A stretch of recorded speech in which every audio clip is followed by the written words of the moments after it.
Hello, Kayla. Hello. So last time we met, we were talking about your relationship with your aunt, and how it was stressful, helping her out and taking her to meetings and, her appointments and stuff like that. So I wanted to talk a little bit more about why, you're the one who's doing that. Is that okay if we talk about that today? Yeah. So you had mentioned last time that you have brothers. Yes. But you tend to be the one who is always making the drives to go into the appointments and stuff like that. I was wondering how you felt about that. I mean, I have two older brothers. One's 26 and one's 22. So, like, they kind of have, like, their own lives. Like, the older one, Sean, he lives in Belmar. And, like, he has, like, his real job, like, his 9 to 5, Monday through Friday job. And so, like, we don't really see him that much. Like, Sunday dinner and stuff, maybe, like, every other week he'll come. And then Thomas, the 22-year-old, he lives at Monmouth. He goes to Monmouth University. And he lives there, and he works as well. He works at 2 restaurants. So he's kind of busy all the time, too. And I think it's just, like, the distance, really, that kind of, like, throws it on me. Is because, like, I'm the only one living at home. So it's just, like, for my mom to call one of them to go out of their way to go to Manawan, like from wherever they are, from Long Branch or from Belmar, to go to Manawan, to bring her somewhere else, to bring her back to Freehold, and then go back to Manawan, drop her off, and go back to Long Branch. It's kind of It's inconvenient for them. Yeah, I mean, like, it's just as inconvenient for me, but I think it's just because I'm home. And me and my mom have that relationship. I mean, like, anything that happens with the family that, like, she doesn't feel like it's necessary to tell my dad or tell, like, the boys, like, me and her just talk about everything. So I think it's more, I know everything, like, the whole situation. Not that I know, like, more than them in, like, a bad way, but it's just, like, she comes to me first before she goes to, like, the boys and stuff. So I think that's just, like, part of the reason that I kind of get the brunt of things. So your mom confides a lot in you? Yeah. She's, do you ever feel like maybe she confides with you in things that maybe she should tell to a friend and less to her daughter, or? No, I mean, it was funny that you say that because she was actually going to a therapist. Well, she goes to a therapist, and the therapist, like, said to her, and, like, now she, like, can't get, like, it off her mind that, like, do you ever feel like you neglected your kids for your family? And she was like, absolutely not. Like, I was always a good mother. Like, I was always there. Like, she was always class mom and stuff. So one day she, like, came home from therapy and, like, asked me, she was like, do you ever feel, like, neglected, like, at any point in your life? And I was like, absolutely not. Like, even if she was running around for her family all day, like, it was like she would still come home, talk to us, like, make us dinner, like, take care of us, do whatever we had to do, make sure we did our homework. And, like, she was always involved in, like, school activities and stuff. So it was never, like, she was just, like, with her family, and she would come home and then go to bed, and, like, we wouldn't see her and talk to her. But, so now, like, once the therapist said that to her, she, like, can't get it off her head, and, like, now everything she says, she's just like, are you sure? Like, are you sure you never felt that way? And, like, for my whole life up until maybe that, I would say, like, 2-3 years ago, I really didn't know a lot of what goes on with my family. I mean, like, I saw what I saw and stuff, and then, like, I just interpreted it, like, but no one would really tell me anything because I was the youngest, and she was kind of just protecting me from all the bullshit pretty much that happened. So I don't think that it's, like, a problem. Like, I don't think she should be telling someone else instead of me just because telling her daughter. I mean, I'm going to be 20 years old. And, like, for a good portion of my life, like, she did hide things from me and, like, would sit there and not tell me things when, like, she needed someone to go tell something to. So I wouldn't say that. She knew for the, like, a good part of, like, for my whole life, like, she knew when was, like, the right time to tell me something and when, like, okay, like, she's too young to know this or whatever the case was. So I wouldn't say so. So you feel better that your mom feels more comfortable being able to share with you? Yeah, it kind of gives me, like, a comfort, like, it's like a comfort thing just because I know, like, when I was younger, like I was saying, like, she didn't have anyone to go to. Not that she doesn't have friends, but she doesn't like throwing her problems on other people and sitting here, like, someone brings up something, like, it's, like, kind of like, oh, my life is worse than your situation. Like, she goes through a lot, and, like, she can go on for hours about everything that she does on a daily basis with my aunt and then with everyone else in her family. So it kind of makes, like, I know that when she tells me, it kind of takes, like a relief off her, and that doesn't bother me. I mean, so was your aunt's alcoholism, was it hidden from you when you were younger? not that it was hidden from me, like, not that it was ever, like, I would see her drink and stuff, but I just would never put two and two together, like, oh, she's drunk right now, or like, I kind of was always with my little cousins or like with my older cousins, whatever. I wasn't like hanging around adults at family parties and stuff. So, not that I didn't notice and it was hidden from me. It was just like it wasn't like a thing that like we pointed out and was like It wasn't spoken about. Yeah, kind of. So, you had a relationship with your aunt outside of her, driving her to her appointments and things like that. Then. Yeah. Well, it kind of all started for her. Like she got divorced, and I was little at that point. I was probably only like 6, maybe, and that's kind of like when her life went downhill. But I mean, before the drinking and everything, like the mental issues and stuff, she was great. I mean, like she was in a relationship, she was happy, like they were great together. They lived in a nice house in Babylon, and I think that was like the brunt of like what really made her like just go downhill. Like they got divorced because she wouldn't stop drinking, so she just like mentally and physically just like lost everything. I mean, she lost so much weight. She just looked sick. And me and her were close. Like I would go sleep at her house in Babylon. Me and my cousins would. She had no kids, so like it would be like a free house to us pretty much. And like she would play games with us. So like she was normal back then. So like we did have a relationship. I mean, it wasn't anything great. Like it wasn't like me and her were like best friends and stuff. So it wasn't like I lost like something, but she was cool up until a point, and then she just went downhill. Do you remember how old you were when it hit that point? I don't really remember. I mean, like, I can remember when I stopped seeing my Uncle Robbie, and like, when I stopped going to the house, I was probably like 6 or 7, probably, I would say. I vaguely remember it. I mean, I don't remember specific moments. Like, I don't remember her being mad or upset or just like, but I just remember like not seeing him all of a sudden, like. Do you think you could remember the first time you ever saw your aunt drinking and you realized like maybe this isn't okay or maybe she's not all right? That probably never clicked to me up until I would say like 5 years ago to me. Yeah, I'd probably say like when I was like 13, 14, around that age. Was it like out of sight, out of mind, or? I mean, like it was normal, like because we would always have barbecues and family like parties and stuff, so it was always normal to have beer and wine and stuff. Mm-hmm. And I never, I guess, like looked at her differently than anyone else because I didn't know. Like it wasn't like I was gonna sit there and be like, oh, Aunt Maureen's drinking. Like Yeah. it looks different. Like now, like everyone is drinking, so it was always kind of just like, oh, okay, like everyone's drinking. But I remember one summer we had a barbecue and I remember she wanted to drive home. And I remember my mom was like freaking out on her. Everyone was in the backyard and I like walked to the front porch to grab my mom for something.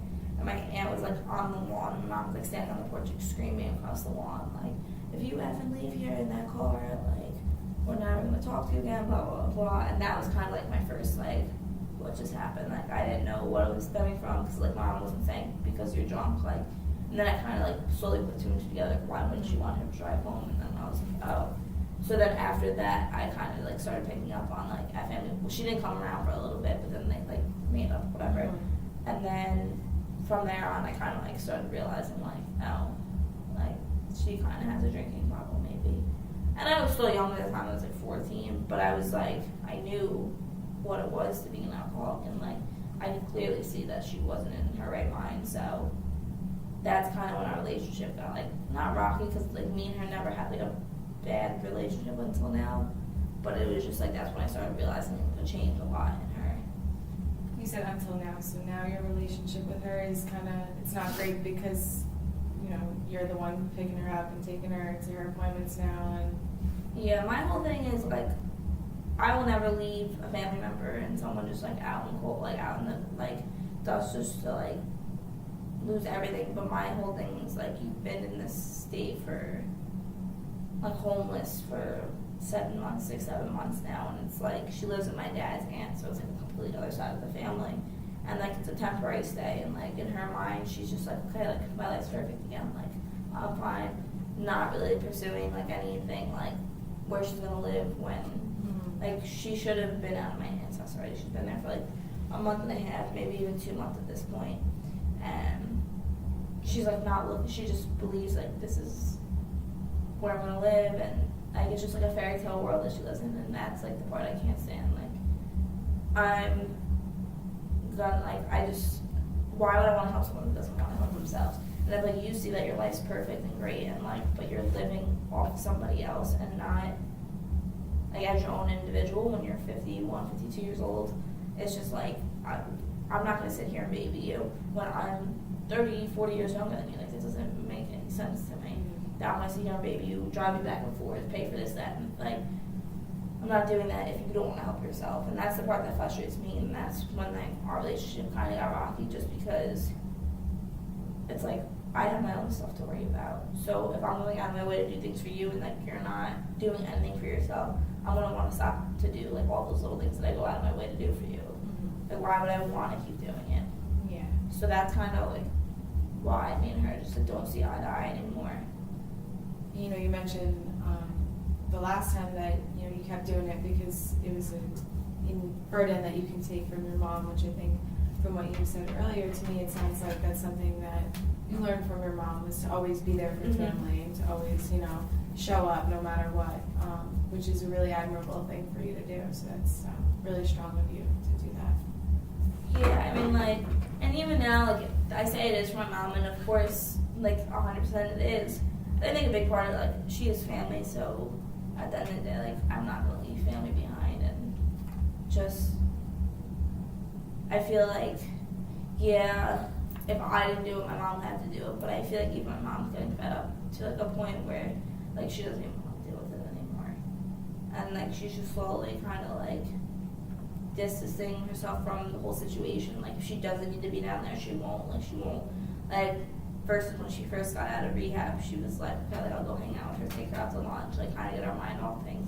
Now she's just like, and like, that was like her going out of her way just to like make her feel more comfortable and like, okay, you're sober now, so like, your life sucks pretty much, but like, here's like where it gets better. So my mom's like kind of like helping her at that point, but now like even my mom goes, she just like, there's no helping her. She just, if she doesn't want to be helped, like she doesn't want to be helped, so she's gonna live in that this fairy tale world at my aunt's house, living on the couch. It must be really hard. Your mom's been helping her for a while. Yeah.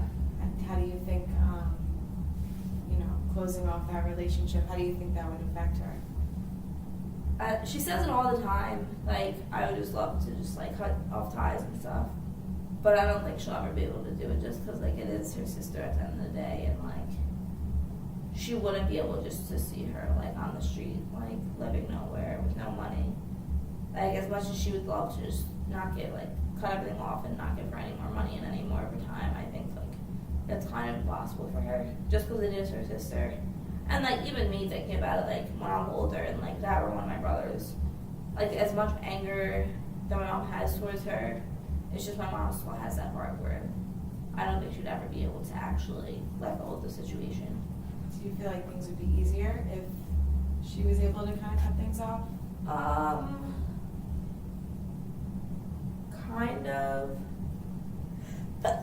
Oh, sorry. Thank you. Yeah, yes and no. I mean, I think if she cut her off, it'd still be in the back of her head 24/7, and then slowly, like, my mom would kind of just not become depressed, but like, it would just eat at her every single day. Like, where is my sister? Like, blah, blah, blah. Like, what is happening to her? I wonder what she's doing. Like, I wonder if she's okay. So it's like, in this situation, at least she knows she's at my aunt's house. She knows she's not drinking. She knows that, like, she has a roof over her head, that she has food. So, I don't really know. I mean, I think the only way my mom would get better as a person is if she got a place to live in, her life together, a job, but... Do you think that it's, like that feeling of guilt maybe, that you're not helping that person when you feel obligated to, that's holding you back for kind of pursuing your own happiness and your mother's happiness and yours? Yes and no. I mean, it's hard just because, like, the situation, like, it is family, and that's, like, at the end of the day, like, if it was anyone else outside of family, would I really be going out of my way like this? And, like, I don't know. It's hard. Addiction is a very hard thing to deal with. It really takes a hold of a person, you know, takes their life and those around them for a ride, and it's a very difficult thing to go through for everybody involved. Yeah, and we've been through it before. I mean, like, my cousin, like, she's been clean for 2 years now, and she was addicted to heroin for 5 years, and, like, that's my thing. My cousin's 25 years old. She literally OD'd, I couldn't even tell you how many times, and came back from it. and she's been clean for 2 years. She's about to have a baby in 2 months. Like, her life's on track. She has a job. She's clean. Like, she's been clean. Like, it's just so amazing that she's at this point in her life. And then I look at my aunt, and she was addicted to alcohol, and she can't get away from that. And not that I'm downgrading alcohol versus, but if you look at the two, like heroin and alcohol, which one is so much more addictive, and they say people don't come back from. And the fact that someone half your age did it and got clean from heroin, and then you can, and that's your niece, and you can't even just put in the effort to totally get clean from alcohol and get your life on track. It's just like, that's when I kind of just like distance myself, and I'm like, why am I doing this? It's extremely frustrating when you see somebody who's successful and somebody who's Yeah. not successful. And it happens so often in addiction. You know, relapse is a very common thing. Yep. It's part of recovery, some people say. So I can understand your frustration. And it's hard to kind of keep holding on to somebody who keeps, you know, giving you a little bit and then taking 10 steps Yep. back, you know. So you shouldn't feel, you know, guilty for feeling angry with that person and feeling discouraged and feeling like, you know, maybe they aren't going to do it because you can't change that person and they're going to have to want it on their own. Yeah, 100%. So, all right, that's it. Well, thanks. So we're just going to stop. Just cut it out. Okay.